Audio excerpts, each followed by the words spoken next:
Hallelujah, hallelujah. Ògo ni fún orúkọ Ọlọ́run lókè ọ̀run. Ọba àwọn ọba, olúwa àwọn olúwa, Ọlọ́run tó tún mú ká rí ọjọ́ òní ní àlàáfíà. Àrí ìró àlá, ọba títí láéláé. Ọ̀gbàmùgbàmù ojú ọ̀run ò ṣe é gbámú. Tẹ́rẹrẹ kárí ayé, awúwo bí àtẹ ìlẹ̀kẹ̀. Ọlọ́run tó pọ́n wa lé, tó dá wa sí, tó tún mú wa rí ọjọ́ òní ní àlàáfíà. Ọlọ́run tí ò fi wá sílẹ̀, bẹ́ẹ̀ ni kò fìgbà kankan dé àìmọ́ṣe sí wa rí. Ògo ni forúkọ rẹ̀, Ọlọ́run májẹ̀mú. Ayérayé gba ọpẹ́ wa. Ìbáṣepọ̀ Olúwa tó ti wà ní tiwa, kí làwa ìbá máa wí nígbà tẹ́ṣù gbógun dìde.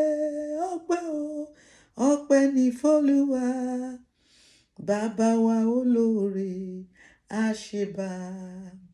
Kábíyèsí, kábíyèsí rẹ, àfọpẹ́ fún Jèhófà tó gbà wá lọ́wọ́ ọ̀tá. Àdúpẹ́ Olúwa. Ọlọ́run wa gba ọpẹ́ wa. Orúkọ Jésù gba ìyìn wa. Gbogbo àìṣedéédé wa la mú tọ̀ wá lónìí. Ọlọ́run dáríjì. Níbi gbogbo tá a ti fojú ògo àti ẹwà rẹ bínú, ìjìnlẹ̀ fẹ́ dáríjì wá. Ẹ̀mí mímọ́ rẹ lónìí má jẹ́ ó dágbére fún wa. Orúkọ Jésù nínú àdúrà ọjọ́ 12 lórúkọ Jésù. Ọlọ́run gbọ́ ìgbé wa. Àdúrà má jẹ́ ó ṣe tiwa tì. Jésù Olúwa wa, àmín. Yóò dára fún wa. Mo kà nínú ìwé Sámúẹ́lì kejì orí 22 ẹsẹ̀ ìkẹta sí ìkẹrin. 2 Samuel chapter 22 verse 3-4. Ọlọ́run àpáta mi, èmi yóò gbẹ́kẹ̀lé e. Asà mi àti ìwọ ìgbàlà mi, ibi ìsádi gíga mi àti ibi ààbò mi, olùgbàlà mi, ìwọ li ó ti gbà mí kúrò lọ́wọ́ agbára. Verse 4. Èmi yóò ké pe Olúwa tí ó yẹ láti máa yìn, a ó sì gbà mí lọ́wọ́ àwọn ọ̀tá. The God of my rock, in him will I trust. He is my shield and the horn of my salvation, my high tower and my refuge, my salvation. Thou savest me from violence. I will call on the Lord, who is worthy to be praised. So shall I be saved from my enemies. Hallelujah. Ọlọ́run àpáta, Ọlọ́run àpáta, ibi ìsádi, ibi tá a lè gbẹ́kẹ̀lé. Wàá wá sọ fún Ọlọ́run pé Olúwa, lórúkọ Jésù lè tó kò kọ́dọ̀ parí. Olúwa jẹ́ àpáta mi. Orúkọ Jésù, Olúwa jẹ́ ibi ìsádi mi. Orúkọ Jésù jẹ́ àpáta mi. Orúkọ Jésù jẹ́ ibi ìsádi mi. Olúwa jẹ́ àpáta mi. Olúwa jẹ́ ibi ìsádi mi. Olúwa jẹ́ àpáta mi. Olúwa jẹ́ ibi ìsádi mi. Olúwa jẹ́ àpáta ilé mi. Olúwa jẹ́ ibi ìsádi mi. Lórúkọ Jésù, Olúwa jẹ́ ibi ìsádi mi. Daddy, be my rock, be my shield in the name of Jesus Christ. In the remaining of this year, be my rock, be my shield. Olúwa jẹ́ ibi ìsádi mi. Olúwa jẹ́ àpáta mi. Léètò kọ́dọ̀ parí.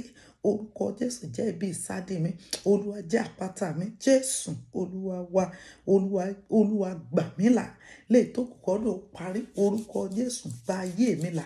Orúkọ Jésù gba ayé mi là. That be my salvation in the remaining of this year. In the name of Jesus Christ. Olúwa gba ayé mi. Olúwa gba ayé mi là. Olúwa gba ayé mi là. That be my salvation in the name of Jesus Christ. Orúkọ Jésù. Olúwa jẹ́ ibi ààbò mi. Léètò kọ́dọ̀ parí níbi tí mo lè forí pamọ́ sí. Olúwa jẹ́ ibi ààbò mi. Lórúkọ Jésù. Olúwa gba ayé mi. That be my salvation, O God, and be my tower in the remaining of this year. Daddy, I pray you be my tower. Olúwa jẹ́ ibi ààbò mi. Lórúkọ Jésù jẹ́ ibi ààbò mi. Jẹ́ ibi ìforípamọ́sí mi. Olúwa jẹ́ ibi ìfarapamọ́sí mi. Daddy, be my tower, but be my hidden place in the name of Jesus. In the remaining of this this year, let me be able to hide in you. Let my family be able to hide in you. Let my home be able to hide in you. In the name of Jesus. Olúwa jẹ́ ibi ààbò wa. Olúwa jẹ́ ibi ìgbàlà wa. Olúwa jẹ́ ibi ìforípamọ́sí wa. Jésù Olúwa wa. Bíbélì sọ pé ìwọ ni ó ti gbà mí kúrò lọ́wọ́ agbára. Orúkọ Jésù, gbogbo agbára tó fẹ́ dìde sí mi lé tó kù kọ́ ló parí. Orúkọ Jésù Olúwa tẹrí wọn ba. Every power that want to they rise against me in the remaining of this year. Lord, I pray you rise your standard against them. In the name of Jesus Christ. Gbogbo agbára tó fẹ́ dojú ogun kọ mí lé tó kù kọ́ ló parí. Olúwa tẹrí wọn ba. Olúwa dojú ogun kọ wọ́n. Jésù Olúwa wa. Àwa sọ fún Ọlọ́run lórúkọ Jésù títí tọ́dún yóò fi parí. Lórúkọ Jésù. Ọwọ́ ọ̀tá má jẹ́ ká mi. Don't allow my enemy to capture me. In the name of Jesus Christ. Don't allow my enemy to overthrow me. In the name of Jesus Christ. Lord, I pray ọwọ́ ọ̀tá má jẹ́ ká mi lórúkọ Jésù. Lé tó kù kọ́ ló parí. In the name of Jesus Christ. Ọwọ́ ọ̀tá má jẹ́ ká mi lórúkọ Jésù. My enemy will not triumph over me. In Jesus' mighty name we pray. Ọlọ́run má jẹ́ mú agbé ọ̀gá nítorí ìwọ nìkan ni Ọlọ́run. Ọba àpáta àti ìsádi wa. Orúkọ Jésù Ọlọ́run gba ọpẹ́ wa. A ti gbàdúrà sí ọ lórúkọ Jésù lé tó kù kọ́ ló parí. Ọlọ́run jẹ́ ibi ìsádi wa. Jẹ́ ibi asà wa. Jẹ́ ibi agbára wa. Ọwọ́ ọ̀tá má jẹ́ ká wa. Jésù Olúwa wa. Àmín. Yóò dára fún wa. Ẹ jẹ́ ká gbàdúrà ọjọ́ kejìlá yìí. Lórúkọ Jésù ọkàn wa yóò balẹ̀. I'm still your loving Lady Evangelist Bolanle Olatobi Olofiloye. God bless you. Amen.